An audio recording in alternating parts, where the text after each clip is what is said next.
Hello everyone. जैसा कि हमने पिछले वीडियो में हलंत और विसर्ग के बारे में पढ़ा था, उसी तरह आज हम जेंडर के बारे में पढ़ेंगे। ऐसे तो हिंदी में दो तरह के जेंडर होते हैं, स्त्रीलिंग पुल्लिंग। इंग्लिश में भी हम जानते हैं कि मैस्कुलिन और फेमिनिन होते हैं। तमिल में अनपल और पेन्मई। संस्कृत में 3 टाइप्स के जेंडर होते हैं। संस्कृते त्रीणि लिंगानि भवन्ति। कौन कौन से होते हैं? पुल्लिंगम, स्त्रीलिंगम, नपुंसकलिंगम। इसमें से कुछ एग्जाम्पल देख लेते हैं, जैसे सूर्य, वृक्ष, कपि, कवि, साधु, भानु, छात्र। ये सारे शब्द पुल्लिंग में आएंगे। उसी तरह से छात्रा, सखा, घटिका, रामा, गीता, ये सारे शब्द स्त्रीलिंग में आएंगे। नपुंसकलिंग में कौन कौन से हो सकते हैं? जलम, पुष्पम, फलम, मित्रम या मित्र, नगरम, ये सारे शब्द नपुंसकलिंग में आते हैं।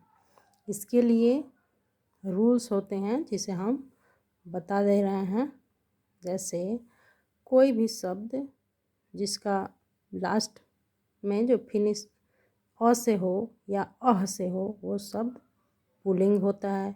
या छोटी इकारांत शब्द पुल्लिंग होते हैं, या छोटी उकारांत शब्द पुल्लिंग होते हैं। यहाँ पे मैंने नोट में लिखा है। अकारांत विसर्ग से बने शब्द, छोटी इकारांत वाले शब्द, उकारांत वाले शब्द प्रायः पुल्लिंग होते हैं। अब स्त्रीलिंग में देख लेते हैं। स्त्रीलिंग में कौन कौन से होते हैं? मैक्सिमम आकारांत और बड़ी इकारांत वाले शब्द स्त्रीलिंग में होते हैं। और जो शब्द लास्ट में जिस शब्द में अम लगा हो या म प्रत्यय लगा हो, वैसे शब्द नपुंसकलिंग होते हैं। जैसे किसी भी शब्द के अंत में अम या म प्रत्यय सफिक्स लगा हो, तो वैसा शब्द नपुंसकलिंग कहे जाते हैं।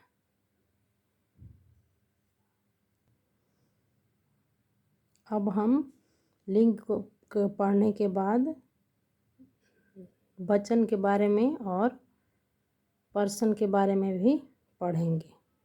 वचन 3 तरह के होते हैं। संस्कृते त्रीणि वचनानि भवन्ति। इसका मतलब है कि संस्कृत में 3 तरह के वचन होते हैं। कौन कौन से वचन होते हैं? एक वचन, द्विवचन और बहुवचन। एक वचन जो इंग्लिश में जिसे हम लोग सिंगुलर बोलते हैं, वो एक वचन है, और प्लूरल हुआ बहुवचन। इसको तमिल में ओरुमई और पनमई बोलते हैं। लेकिन संस्कृत में एक द्विवचन भी होता है, जिसमें दो, एक से अधिक, मतलब कि 2 वस्तु या 2 चीज़ों का संबोधन होता है। अब इसको हम संस्कृत में समझ लेते हैं। जैसे कोई शब्द लेते हैं, मान लीजिए कि बालक ले लिए, तो एक वचन में बालकः, द्विवचन में बालकौ और बहुवचन में बालका। इसका मतलब हुआ एक बालक, 2 बालक या 2 लड़के, या 2 या उससे अधिक, 3 लड़के या 2 से अधिक, जितने भी लड़के हैं उनको बालका बोलेंगे। वैसे फलम, फले, फलानी, मतलब एक फल, 2 फल या बहुत से फल, बहुत फल, मतलब कि 2 से अधिक फल। उसी तरह मुनि, मुनि, मुनिया। एक वचन में मुनि, दूसरे द्विवचन में मुनि, तीसरे वचन में बहुवचन में मुनिया। भानु, भानु, भानवः। ऐसे वचन में हम लिखते हैं।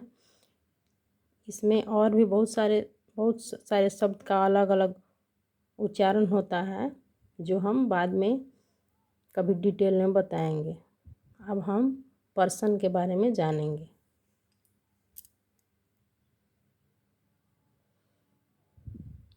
पर्सन, जिसको हिंदी में पुरुष बोलते हैं या तमिल में नाबर बोलते हैं। ये 3 टाइप्स के होते हैं इंग्लिश में, और संस्कृत में भी 3 टाइप्स के ही होते हैं, जैसे first person, second person, third person. लेकिन एक अंतर होता है कि इंग्लिश का जो थर्ड पर्सन होता है वो संस्कृत में फर्स्ट पर्सन में काउंट होता है। जैसे इंग्लिश में थर्ड पर्सन में ही, सी, दिस, इट ये सब आता है, लेकिन इसको हम फर्स्ट पर्सन में पढ़ते हैं। तो फर्स्ट पर्सन में कौन कौन से शब्द हैं? प्रथम पुरुषः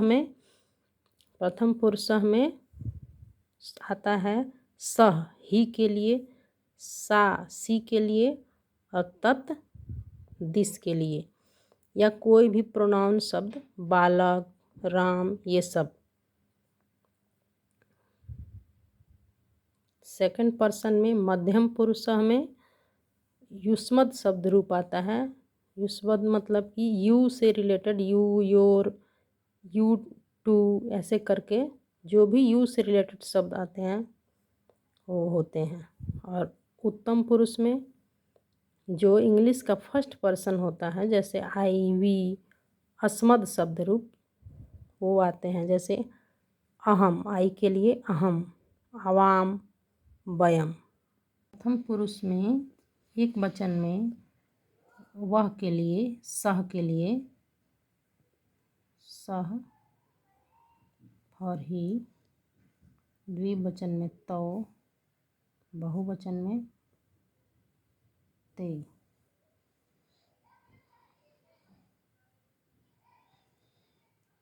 दे टू, दे ऑल।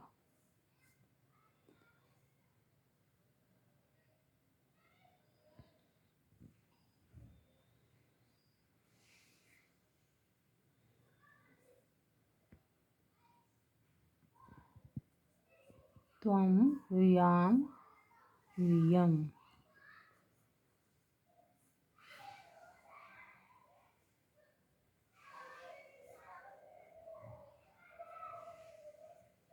उत्तम पुरुष में आई के लिए अहम का यूज होता है। अहम और आई। आवाम,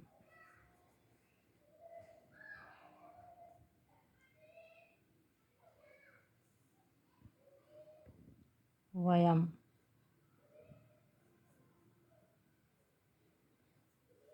इस तरह से पुरुष के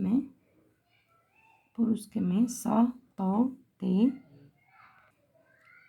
मध्यम पुरुष में त्वम, व्याम, व्यूयम। उत्तम पुरुष में अहम, आवाम, वयम हम पढ़ते हैं। अब हम अगले वीडियो में 6 क्लास का NCERT का फर्स्ट चैप्टर पढ़ाएंगे। धन्यवाद।